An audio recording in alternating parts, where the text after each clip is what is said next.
Այսօր Հայաստանում շատ ակտիվ մշակութային կյանք կա, այդ թվում բյուջետային են ծրագրերի եւ են բանաձևերի միջոցով, որը կառավարությունը ընդունել է։ Դուք գիտեք, որ մենք արդեն մի քանի մշակութային հաստատություններում էքսպերիմենտալ փորձարարական մեթոդով ֆինանսավորման նոր բանաձևեր դրել եւ ակնհայտ է, որ այդ բանաձևերը գործում են, որովհետեւ մենք շահագրգռություն ենք ստեղծել, որպեսզի մեր մշակութային հաստատությունները իրենց սիրած գործով զբաղվելով իրենց համար ավելի մեծ եկամուտ գեներացնեն եւ ինչքան իրենք եկամուտ գեներացնեն, մենք այդքան կավելացնենք։ Պետական բյուջեի ծախսային տողը, երբ որ մենք բոլոր երեխաների համար, օրինակ թանգարանների մուտքը մինչև 12 տարեկան դարձրեցինք անվճար։ Պետական բյուջեի փողը, երբ որ մենք աբոնենտային ծրագիր ստեղծեցինք, աբոնեմենտային ծրագիր ստեղծեցինք դպրոցականների համար, որպեսզի ամեն դպրոցական տարին պետական բյուջեի հաշվին գոնե մի թատրոն, գոնե մի թանգարան, գոնե մի համերգ այցելի եւ դրանում ներառեցինք նաեւ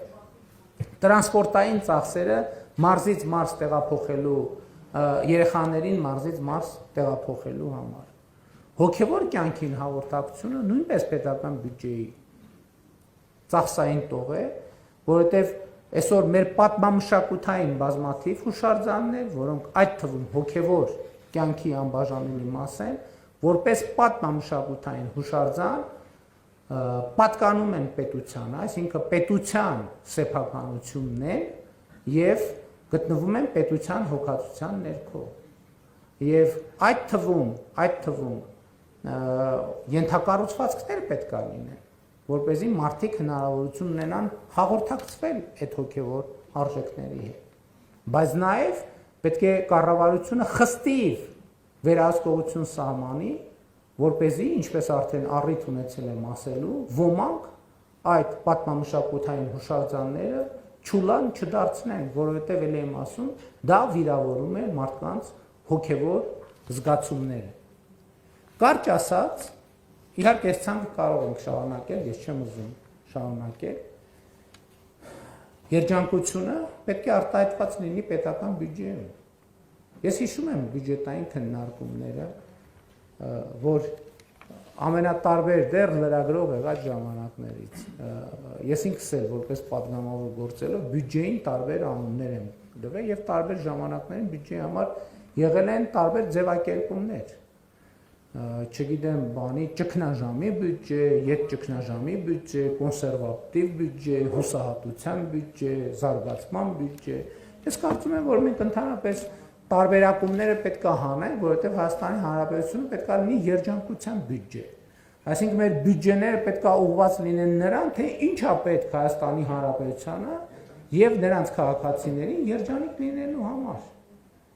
Եվ սա կարծում եմ շատ կարևոր արձանագրում է, որը մենք պետք է անենք։ Բայց չեմ ուզում եւ չեմ կարող շղթել, որ մարդու երջանկության համար,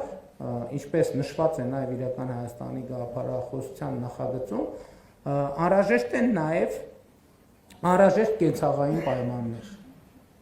Բայց ես ուզում եմ նաեւ մի արձանագրում անել, որ անհատական կենցաղային պայմանները բավարար չեն մարդու երջանկության համար։ Առիթ ունեցել եմ նաև կառավարության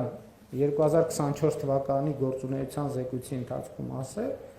որ իհարկե շատ կենցաղային օրինակով, եթե մարդը ունի հարմար նորոգված բնակարան, դա դեռ չի նշանակում, որ ինքը բարեկեցիկ է։ Պատկերացրեք լավագույն ձևով կառուցված եւ նորոգված առանձնատուն։ Եվ մարդը իր ընտանիքով ապրում է այդտեղ։ Արդյոք դա բավարար է, որ նա համարվի բարեկեցիկ։ Բացարձակապես բավարար չի։ Որովհետև կարող է այդ բնակարանը, այդ տունը հազար ներողություն չունենալ կոյուղի օրինակ, որը հանրային ենթակառուցվածք է։ Այդ տունը կարող է չունենալ ջրամատակարարը, որը հանրային ենթակառուցվածք է։ Այդ տունը կարող է չունենալ էլեկտրական հոսանք, լավ, հիմա արևային ֆոտովոլտային կայաններ կարող են դնել, այդ մասը հələ բան անենք, բաց թողենք, չնայած այդ էլ հանրային ենթակառուցվածք է։ Եթե մարդ այդ տանը ամեն օր առավոտյան ուտումը սև խավիար, կեսօրին, չգիտեմ, կարմիր խավիար, երեկոյան եւ կարմիր եւ սև խավիար, եւ այդ տնից դուրս է գալիս։ Եվ այդ տնից դուրս է գալիս, այդ տնից դուրս գալու համար պետք է 1.5 մետրանոց ռետինե սապոգներ հագնի, որովհետեւ հակառակ դեպքում ցեխի մեջ կկորի, այդ մարդը չի կարող համարվել բարեկեցիկ։ Կամ եթե այդ մարդը ինքը իրան այս իմ ասած պայմաններում համարի բարեկեցիկ, ուրեմն մենք պետք է մի հատ ստուգենք բարեկեցության այդ ընկալումը։ Սա ինչի համար եմ ասում, ինչ կապ ունի սա հարգելի գործընկերներ բյուջեի կատարման հաշվետվության քննարկման հետ։ Իսկ կապը հետևյալն է, որ մարդու անհատական բարեկեցությունը կախված է ոչ այնքան նրանից, թե ինքը ինչքան փող է ծախսում իր ընտանիքի համար։ Շատ ավելի կախված է նրանից, թե պետական եւ համայնքային բյուջեն ինչքան փող է ծախսում իր այդ նույն մարդկանց ընտանիքի եւ անհատի բարեկեցության համար։ Եվ այս ընկալումը առանցքային է, մենք պետք է սա հասկանանք, մենք չենք կարող առանց սա հասկանալու ունենալ բարեկեցություն Հայաստանի Հանրապետությունում։ Չենք կարող ունենալ։ Եվ այն պնդումը, որ ես առաջին անգամ երբ որ արեցի ազգային ժողովում, մի քիչ էլ երևի սպոնտան, հաջորդ պահին լարվեցի, երբ որ ասացի, որ ոչ մի ընտանիք, բացարձակապես ոչ մի ընտանիք, ինքը իր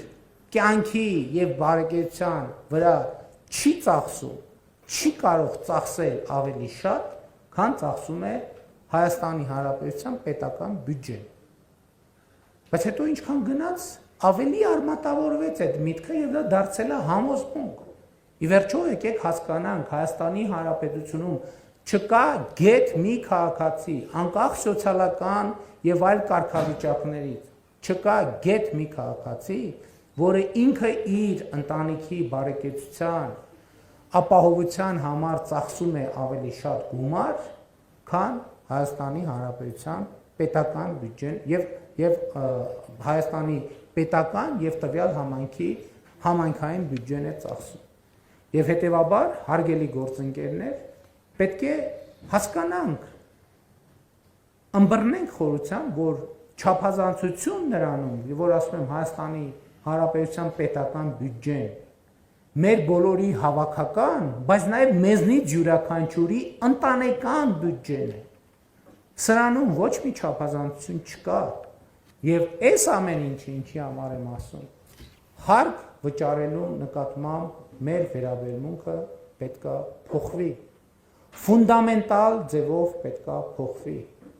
որովհետեւ կա հարկ, կա պետություն, չկա հարկ, չկա պետություն, կա հարկ, կա բարեկեցություն, չկա հարկ, չկա բարեկեցություն, կա հարկ, կա երջանկություն, չկա հարկ, չկա երջանկություն, կա հարկ, կա ազատություն, չկա հարկ, չկա ազատություն, կա հարկ, կա անվտանգություն, չկա հարկ, չկա անվտանգություն, կա հարկ, կա առողջություն, չկա հարկ, չկա առողջություն, կա հարկ, կա կրթություն, չկա հարկ, չկա կրթություն։ Սա ընդ որում այս թվարկումը ժամերով շարունակենք, կա հարկ, կա ճանապարհ, չկա հարկ, չկա ճանապարհ, կա հարկ, կա լուսավորություն, չկա հարկ, չկա լուսավորություն, կա հարկ, կա սոցիալական ապահովություն, չկա հարկ, չկա սոցիալական ապահովություն, կա հարկ, կա անտառ, չկա հարկ, չկա անտառ, կա հարկ, կա մաքուր օդ, չկա հարկ, չկա մաքուր օդ։ Հիմա հա անսպառ է, բառից բուն իմաստով անսպառ է։ Հիմա այն ինչ որ չկա, ինչի պատճառով է, որ չկա, հարկ չլինելու պատճառով է, որ չկա, աշխատանք չլինելու պատճառով է, որ չկա, Հարկ վճարելու նկատմամբ վերաբերմունքի պատճառով է, որ չկա։ Եվ դրա համար էսա պատճառը, որ ես այդպես էլ չեմ կարողանում հասկանալ երկրչին շրջանում, որ օրինակ շատ քննարկում է գույքահարկի բարձր լինելու կամ չլինելու հարցը։ Ես բոլոր դեպքերում ասում եմ եւ հիմա էլ ուզում եմ ասել, հրապարակային եմ ասել, որ բոլոր այն քաղաքացիները կամ գյուղացիները, գյուղում ապրող մարդիկ, մանավանդ այն գյուղերում, որտեղ մենք մանկապարտեզ ենք կառուցել, փողոցներ ենք կառուցել, երբ որ խոսում են հարկի շատ լինելու մասին, խնդրում եմ ուղղակի եկեք ուղեկցենք իրենց եւ նայենք ուղղակի լուր նայենք այն մանկապարտեզին, որը չի եղել։ Շիրակի մարզի Արեգնադեն գյուղում իր գոյության ողջ պատմության ընթացքում, հասկանում եք, հազարամյա պատմության ընթացքում չի եղել դպրոց։ Մենք այսօր մանկապարտեզներ ենք կառուցում այն գյուղերում, որտեղ այդ գյուղերի հազարամյա պատմության ընթացքում չի եղել մանկապարտեզ։ Հարգելի գործընկերներ, մենք պետք է ի վերջո արձանագրենք մի բան։ Հասկանում, մենք շատ ենք սիրում, չէ՞, խոսել քաղաքակրթության մասին։ Եվ դա մեր սիրած թեման է։ Մեր գյուղերի 90, այսինքն մեր գյուղերի 100%-ի փողոցների 90%-ը գոյության ողջ պատմության ընթացքում եղել են ցեխի մեջ։ Հասկանում եք։ Մեր գյուղերի 100%-ի փողոցների 90%-ը իրենց գոյության պատմության ողջ ընթացքում եղել են ցեխի մեջ։ Այսինքն փողոցը չի ունեցել իր բնական վիճակի մեջ եղել, պարզապես մարդիկ այդտեղ ոչ ենթակառուցվածք չի եղել, մարդկանց ուղղակի քայլելու տեղ է եղել։ Բայց մյուս կողմից ես կարծում եմ, որ այնուամենայնիվ մեզ անհրաժեշտ է այս ամեն ինչի համար եմ ասում։ Այս ամեն ինչը ասում եմ նրա համար, որ ցույց տամ հարկի, բյուջեի, մարդկանց անհատի բարեկեցության կապը, բայց չեմ կարող ժխտել, որ մեզ հարկային քաղաքականության շուրջ անհրաժեշտ է լայն եւ մեծ ըմբռնում։ Եվ ես կարծում եմ, որ մենք առաջիկա շրջանում եւ առավել եւս առաջիկա խորհրդարանական ընտրությունների համատեքստում հերթական պետք է այս թեման շատ լրջորեն քննարկենք մեր քաղաքացիների հետ։ Այսինքն պետք է հարկի նկատմամբ, ինչքան էլ դա դժվար հնչի, պետք է ձևավորել հարազատություն։ Ես համաձայն եմ, որ հարկի նկատմամբ հարազատություն ձևավորելը կախված է նաև նրա չափից, նրա կշռից, հանգամանքից, ծավալից։ Եվ ես բացարձակապես այն կարծիքին չեմ, որ այսօրվա մեր հարկային համակարգը կատարյալ է։ Չենք կարող։ Ես նույնիսկ հույս չունեմ, չեմ էլ կարող տենց խնդիր դնել, որ եկեք կատարյալ հարկային համակարգ ունենանք։ Համակարգը կատարյալ չի լինելու երբեք, բայց ես կարծում եմ, որ մեր առաջնորդությունը պետք է լինի նրա մասին, որ մենք ըմբռնում պետք է ձևավորենք քաղաքացիների շրջանում, որ հարկը իր ընտանիքի, իր երեխայի, իր տան, իր սեփականության, իր երկրի անվտանգության, բարեկեցության, երջանկության համար է։ Մենք պետք է հասկանանք ինչ է մեզ պետք երջանկության համար, ինչքան է հարկավոր վճարել այդ երջանկության համար եւ ինչպես ենք բաշխում այդ երջանկության համար անհրաժեշտ գումարների հավաքագրումը,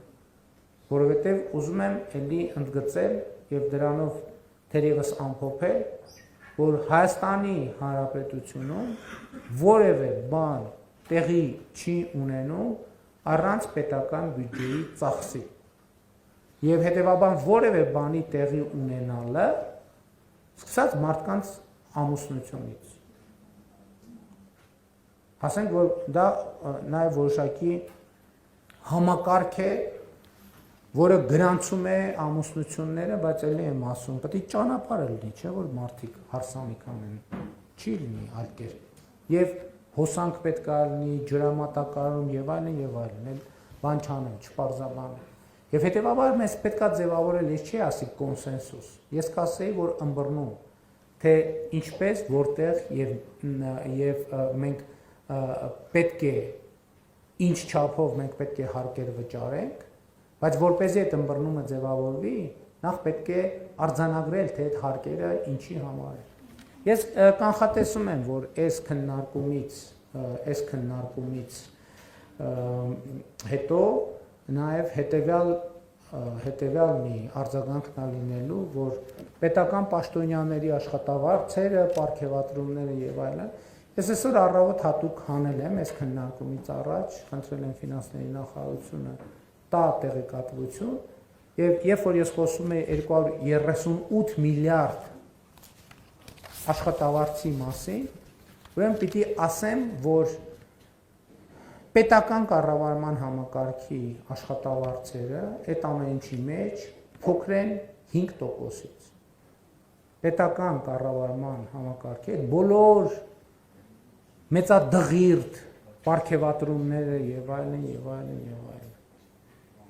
Եվ ելի եմ ասում, եթե օրինակ ամբողջ պետական այդ շահարկումները որ կան, որ պարգևատրում մի ստացեք, թոշակները բարձրացրեք, եթե օրինակ 2025 թվականի ապրիլին ամբողջ պետական համակարգը չստանար աշխատավարձ, 0 աշխատավարձ ստանար, ապրիլին թոշակները հնարավոր կլիներ բարձրացնել 1400 քանի դրամ։ Պատկերացնում եք, ամբողջ պետական համակարգ, դատարաններով, դատախազությունով, պետական նախարարություններով եւ այլն, բոլորը ոչ մեկ 0 աշխատավարձ, բայց այդտեղ կա մի նրբություն։ Այդ աշխատավարձ, այդ թոշակը, որը այդ համակարգին աշխատավարձ չտալով կարելի էր 1500 դրամ բարձրացնել, ենթադրենք մարդը ստանում է հիմա 30000 դրամ թոշակ։ Ենթադրենք ապրիլին մենք որոշել էինք, որ վերջ այս ամիս պետական հիմնարկներ, պետական համակարգը աշխատավարձ չի ստանում եւ դրա արդյունքում պետք է թոշակառուն ստանալ 31500 դրամ կենսաթոշակ։ Որոշումը կլիներ, բայց կենսաթոշակների 70%-ը այդ կենսաթոշակը չէր ստանա ֆիզիկապես, որտեվ հրճակված կլիներ, բայց այն համակարգը, որը պիտի այդ թոշակը A կետից հասնի B կետը, ուղղակի այդ համակարգը գոյություն չէր ունենա։ Լավ, մի ամիս կարող գոյություն ունենալ, երկրորդ ամիսը գոյություն չէր ունենա արդեն։ Լավ, երկրորդ ամիսը գոյություն ունենալ, երրորդ ամիսը գոյություն չէր ունենա վստահաբար։ Որովհետև ոչ մեկ չէր համաձայնվի առանց աշխատավարձի աշխատել։ Եթե համաձայնվեին առանց աշխատավարձի աշխատել, ուրեմն մի բան այն չի։ Ուրեմն ժողովուրդը պետք է մտածեր։ Թույլ տալիս է, որ իրանք առանց աշխատավարձի աշխատեն, թե թույլ չի տալիս։ Հարգելի գործընկերներ, շնորհակալ եմ ձեր ուշադրության համար եւ մաղթում եմ մեզ, ձեզ 2024 թվականի պետական բյուջեի կատարման հաշվետվության հաջող եւ արդյունավետ քննարկումներ, որոնց արդյունքում այդ քննարկումների արդյունքներ պետք է ի վերջո մենք ուրվագծենք, թե ինչ արդյունք ենք ուզում ունենալ։ Մենք ուզում ենք ունենալ ավելի լավ պատկերացումներ, ինչպես կարող ենք ունենալ ավելի շատ եկամուտներ պետական բյուջե եւ ինչպես կարող ենք մեր ծախսերը դարձնել առավել արդյունավետ, առավել հասցեական, որպեսզի այդ ծախսերը առավել արդյունավետ ծառայեն Հայաստանի Հանրապետության քաղաքացիների անվտանգությանը, բարեկեցությանը, երջանկությանը։ Շնորհակալ եմ։ Շնորհակալություն։